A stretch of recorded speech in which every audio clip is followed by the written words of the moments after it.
Well, welcome back my gardening friends. Well, it's the second half of Sunday the 5th of May and I've had my dinner and that asparagus was absolutely gorgeous. The thicker stems are a little bit tougher, but if they come thick, they come thick. And you can always tell when you cut them. Now, these are the black currants, the actual bush, and we are suffering from a bit of green fly. I've tried to rub some of it off, but I shall have to get the water sprayer on it. But it looks like these may be baby black currants, so if I'm right, they look exactly the same. I might pot a few of these up. And today, I've got to get all this weeded.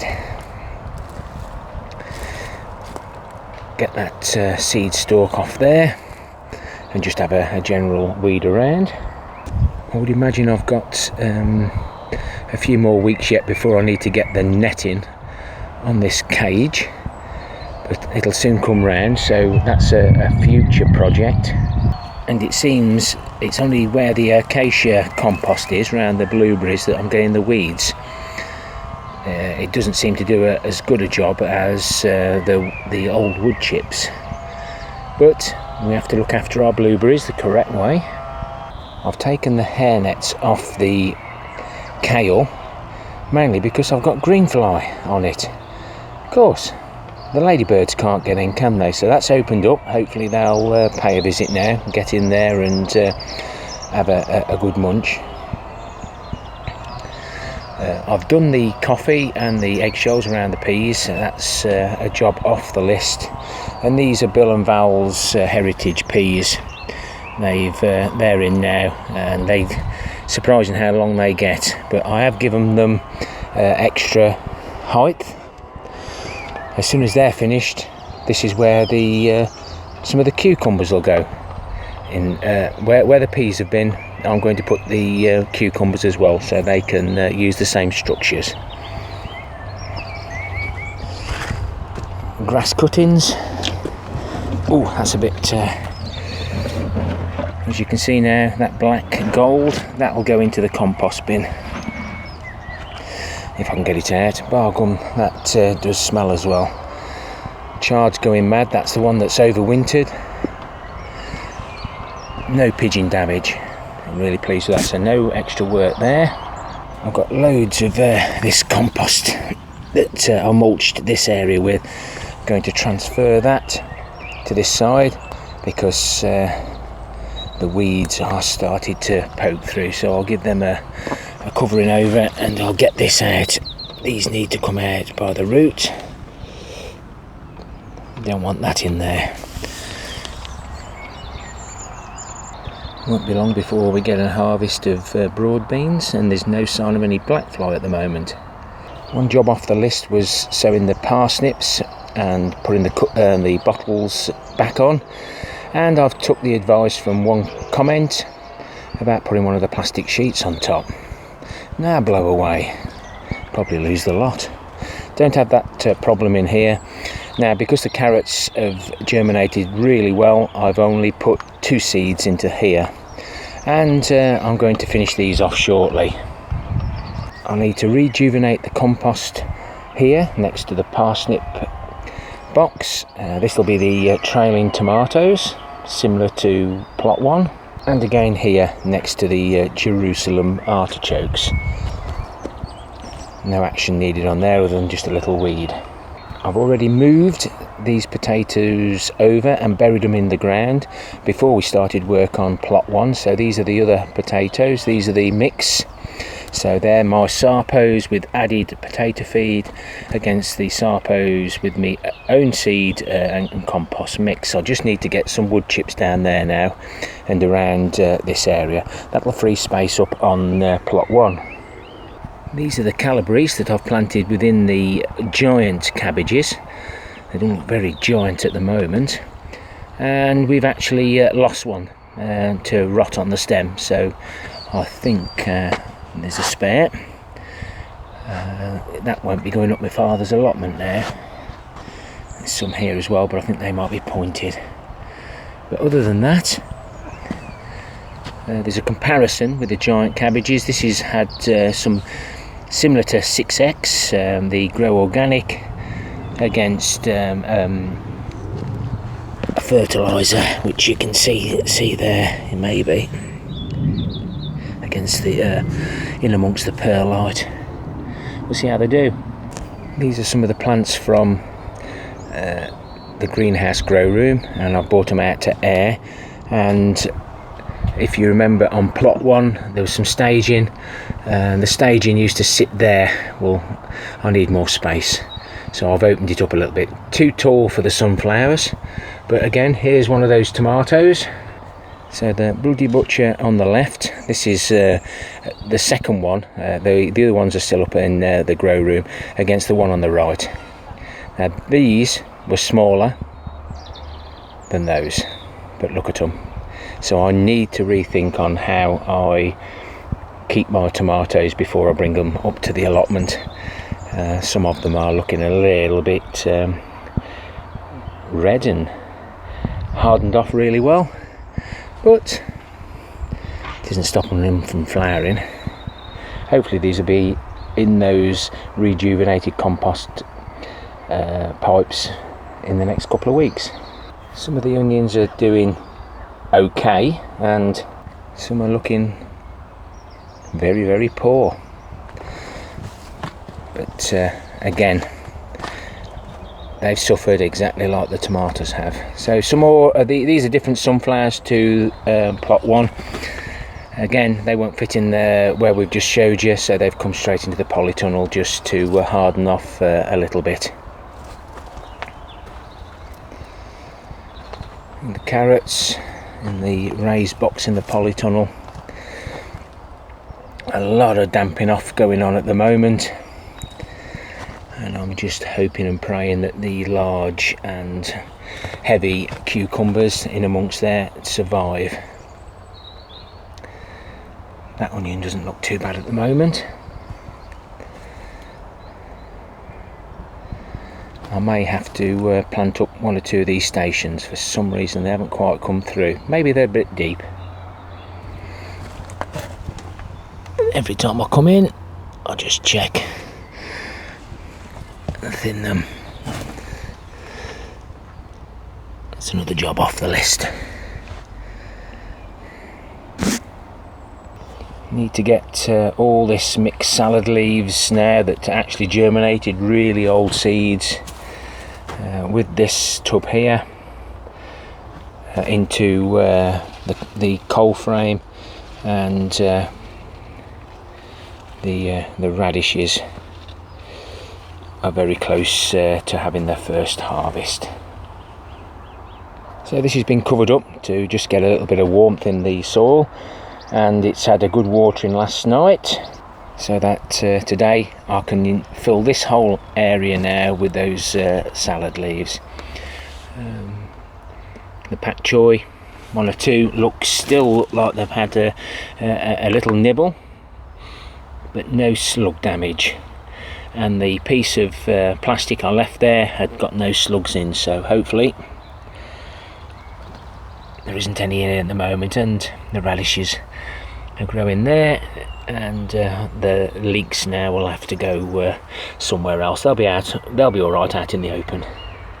So let's make a start. I'll just finish these 3 off. While I've been so busy at work and not feeling 100%, I haven't been able to get the hour a night in, which I think we all need. People do ask, how much time do I spend here? Well, it's only as much as you need.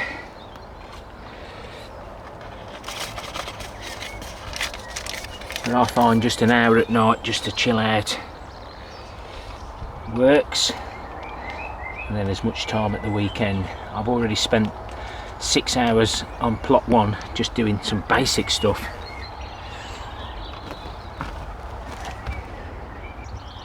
Which would, normally quite easily do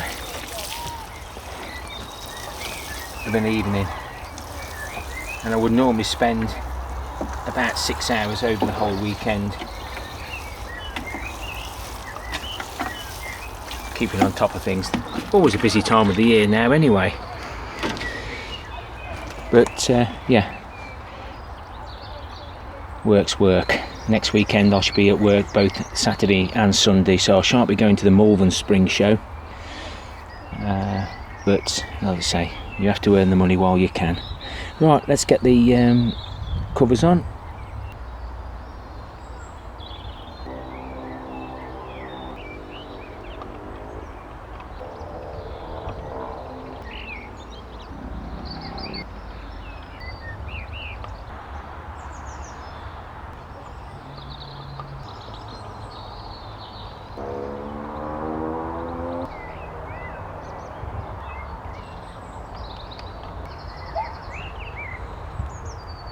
Now, pleased I've got that done. That's another job out of the way. It's always nice to do this once you've finished planting up. This will stop all those weeds coming through, and what few you do get, it's just, they do come, and you just got to keep on top of it. That's a nice tidy job.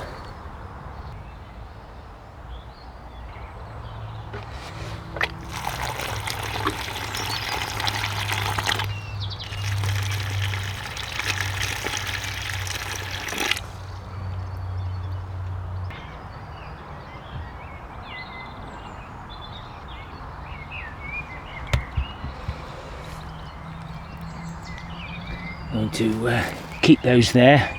I've just pulled these out. The ladybirds are really quite active, so hopefully they'll get rid of the green fly for me. 15 minutes in the fruit cage and it's all nice and tidy, and there's probably more there than I'd normally get if you keep on top of things.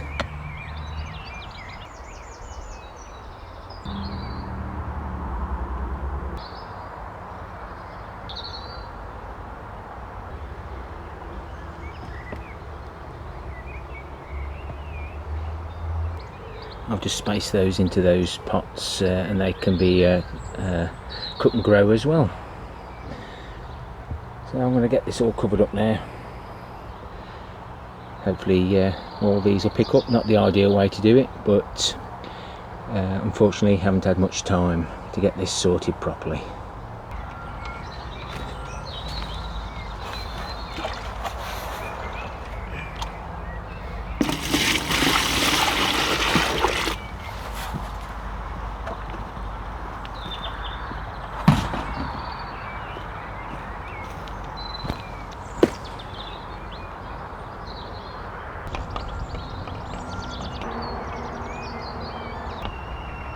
Tea break.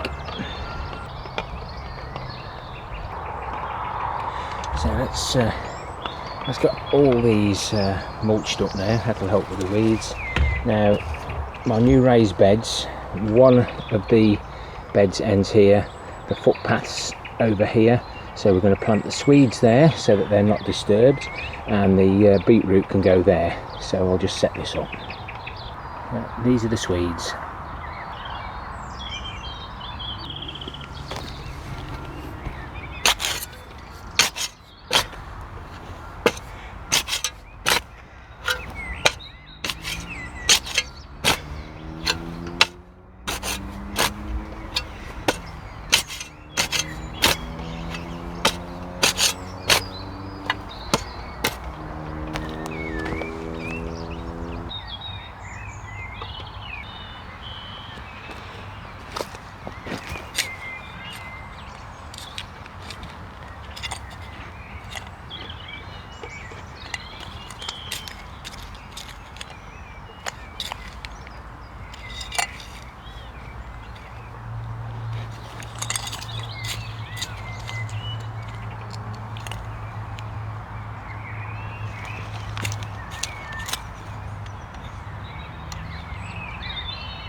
Well, some of those Swedes did take some undoing, and just spotted a deliberate mistake. I don't know how I'm going to pick the peas now.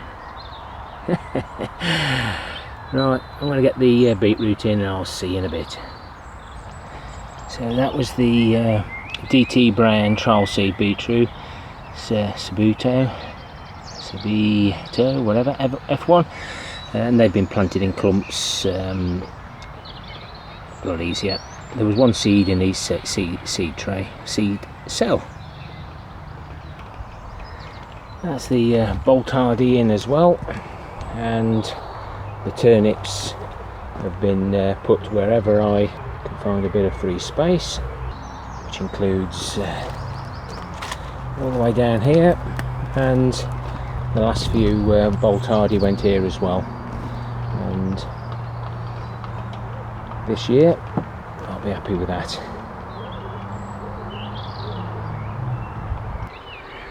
And the last job for me today is going to rejuvenate the compost on these.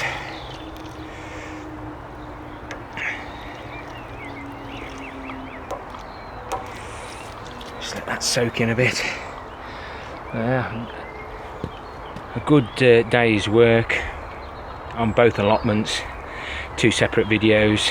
Me and Mrs. King are going bike ride tomorrow, probably 15, 20, 25 miles.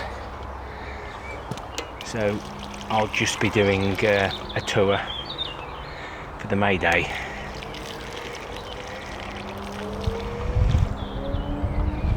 I'll just spread some on the other one while that's soaking in. And with all, looks like I'm going to be working all next weekend.